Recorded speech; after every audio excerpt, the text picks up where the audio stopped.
അപ്പൊ hi guys. അപ്പം ഇന്നത്തെ ഞങ്ങളുടെ മെയിൻ എന്താന്ന് വെച്ചാൽ ഒരു അപ്കമിങ് ട്രെയിലേഴ്സിനെ കുറിച്ചുള്ള ഡിസ്കഷൻ ആണ്. ഒരുപാട് ഇപ്പം നേരെ വെക്കേഷൻ ആകുമ്പോഴാണ് പിള്ളേരുടെ ഒക്കെ. അപ്പം അതിന്റെ ഒരു സിനിമകൾ ഒരുപാട് വരാനിരിപ്പുണ്ട്. അപ്പൊ അതിന്റെ ട്രെയിലേഴ്സ് എല്ലാവരും ഹൈപ്പ് കൂട്ടാൻ വേണ്ടി ഒരുപാട് ട്രെയിലേഴ്സ് വരാൻ പോകുന്നുണ്ട്. അപ്പം മേജർ ട്രെയിലർ എന്തൊക്കെയാന്ന് നീ പറ. മേജർ ട്രെയിലർ എന്ന് പറഞ്ഞാൽ ഇപ്പൊ നമുക്ക് മറ്റന്നാൾ ഇപ്പൊ 31 നമുക്ക് കത്തനാറിന്റെ ട്രെയിലർ ഇറങ്ങും. അത് മോളിവുഡിൽ എല്ലാരും ഇപ്പൊ ഉറ്റുനോക്കുന്ന ഒരു ചിത്രം തന്നെ. കാരണം ഇത്രയും ബിഗ് ബഡ്ജറ്റ് വരുന്നു. എസ്പെഷ്യലി ജയസൂര്യ ഇപ്പൊ കമ്പാക്ക് ഇപ്പൊ ഒരു 3 കോടി ജയസൂര്യക്ക് കമ്പാക്ക് ഇപ്പൊ ഒരു അടിച്ചിട്ട് നല്ലൊരു നിൽക്കുകയാണ് പുള്ളി. അതെ നിക്കാണ്. അതെ, അതുപോലെ തന്നെ അടുത്ത സിനിമയാണ് കത്തനാർ. അതിനകത്തൊരു ഫാക്ടർ ഉണ്ട്, വേറൊരു ഫാക്ടർ ഉണ്ട്. എത്ര പേർക്ക് അറിയുമോന്ന് പറഞ്ഞൂടെ, എൽ ഫാക്ടർ ഉണ്ട് അതിനകത്ത്. അതുപോലെ തന്നെ ഇപ്പൊ പിന്നെ അതെ, നോബഡിയുടെ ട്രെയിലർ വരുന്നുണ്ടെന്ന് അറിഞ്ഞായിരുന്നു.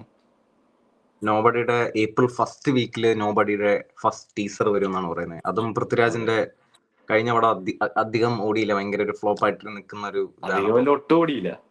അത് തന്നെ പൃഥ്വിരാജിന്റെ അതുവരെ ഒരു എല്ലാം ഹിറ്റായിട്ടായി വരുമായിരുന്നു. കഴിഞ്ഞ പടമാണ് ഒന്ന് കണ്ടു ബാഡ് ആയത്. അപ്പം നോബഡി അതെ അത്യാവശ്യം എല്ലാവരും അത് ഭയങ്കര ഒരു ഇമ്പോർട്ടൻറ്റ് സിനിമയായിരിക്കും. അതെ വേറെ അതുപോലെ പിന്നെ തന്നെ ഇപ്പൊ വാഴ വന്നിട്ട് വാ- അതിന് ഇപ്പൊ വന്നിട്ടുള്ള ട്രെയിലേഴ്സ് 2-3 ഉണ്ടല്ലോ. അതെ, വാഴ 2 ട്രെയിലർ ഉണ്ടായിരുന്നു അവസാനം. എനിക്ക് പേഴ്സണലി ഇഷ്ടപ്പെട്ടില്ല. എനിക്ക് ഇഷ്ടപ്പെട്ടില്ല. നിനക്കോ?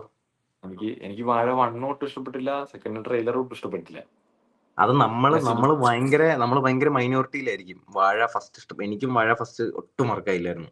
എനിക്ക് ഒട്ടും നിനക്കും വർക്കാവാത്ത വർക്കായില്ല. സിനിമ. പക്ഷെ ഭൂരിഭാഗം മലയാളികൾക്കും ഭയങ്കര ഇഷ്ടപ്പെട്ട സിനിമയായിരുന്നു വാഴ. ആ സമയത്ത് അതെ ഏറ്റവും കോമഡി എന്നൊക്കെ പറഞ്ഞിട്ട്. അതെ, ഇവൻ നമ്മുടെ കൂട്ടത്തിൽ തന്നെ ഉണ്ട് ഇഷ്ടപ്പെട്ട കുറെ പേര്. ഉണ്ട്, ഒരുപാട് ഒരുപാട് ഒരുപാട് ഉണ്ട്. അതെ, അത് എനിക്ക് പേഴ്സണലി വർക്കായില്ല. അതുകൊണ്ട് അത് ആ സിനിമയിലേക്ക് ഞാൻ ഒരുപാട് നോക്കുന്നില്ല. അതുപോലെ മോഹിനിയാട്ടം എന്ന് പറയുന്ന സിനിമയുണ്ട് നമ്മുടെ, അതിന്റെ സെക്കൻഡ് പാർട്ട് ഇറങ്ങുന്നുണ്ട്, ഭരതനാട്യം എന്നും പറഞ്ഞ്. ഭരതനാട്യമല്ലേ ഫസ്റ്റ് പാട്ട്? ഭരതനാട്യമാണോ ഫസ്റ്റ് പാർട്ട്? ഭരതനാട്യമാണ് ഫസ്റ്റ് പാട്ടെന്നാണ് എന്റെ ഓർമ്മ. അത് മോഹിനിയാട്ടമാണ്. വാട്ടോ, അതെന്തേലും ആയിക്കോട്ടെ. ഇപ്പൊ അത് അതിന്റെ പക്ഷേ ആ സാധനം ഇതിനേക്കാളും നല്ല കോമഡി ആയിരുന്നു. അത് ഭയങ്കര അൺഎക്സ്പെക്ടഡ്ലി വന്ന് അടിപൊളിയായ ഒരു കോമഡി പട സിനിമയായിരുന്നു. അത് OTT ഭയങ്കര ഹിറ്റായ സിനിമയത്. സൈജു അത് ഡയറക്റ്റ് പൂർക്കിന്റെ. OTT റിലീസ് ആയിരുന്നോ? അല്ല, തിയേറ്ററിൽ ഇറങ്ങി അത് കഴിഞ്ഞിട്ട് OTT വരുന്നത്. ആണല്ലേ. അപ്പം അതിന്റെ ട്രെയിലർ കൊള്ളാം കേട്ടോ. എനിക്ക് ഇഷ്ടപ്പെട്ടു. അതെ, അതിന്റെ ട്രെയിലർ അടിപൊളിയായിരുന്നു. അതിന്റെ ട്രെയിലർ എനിക്ക് ഭയങ്കര ഇഷ്ടപ്പെട്ടു. എസ്പെഷ്യലി സുരാജ് ഉണ്ട്.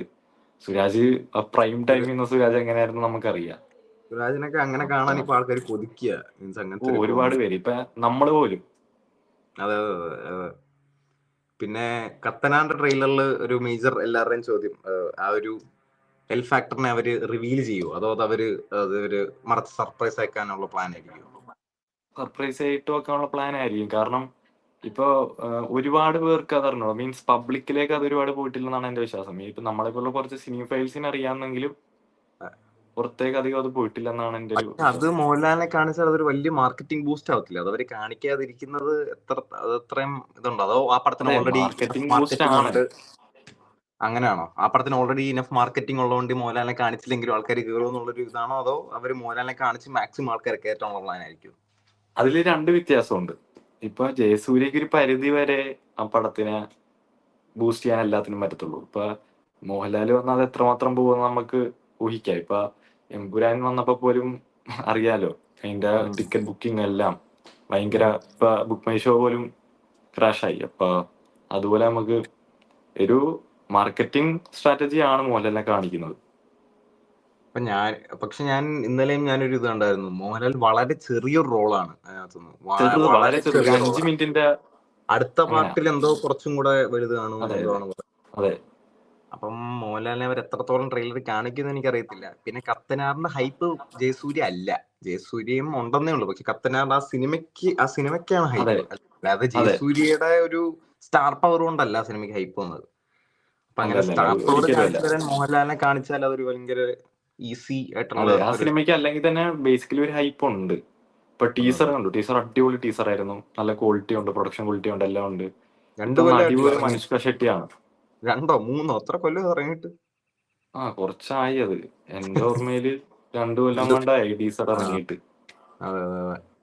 ഇപ്പൊ ഈ ഇടയ്ക്കല്ലേ പാക്കപ്പ് ആയത് ഫുൾ. അപ്പൊ അതിന്റെ പോസ്റ്റ് പ്രൊഡക്ഷൻ എല്ലാം കഴിഞ്ഞ് ഇപ്പൊ നോക്കാം അതന്നെ സിനിമകളൊക്കെ വരുന്നുണ്ട്. എസ്പെഷ്യലി കത്തനാർ ഇൻഡസ്ട്രിയെ തന്നെ മാറ്റാനുള്ള ഒരു സിനിമ ആയിരിക്കട്ടെ. അതെ. ഓക്കെ.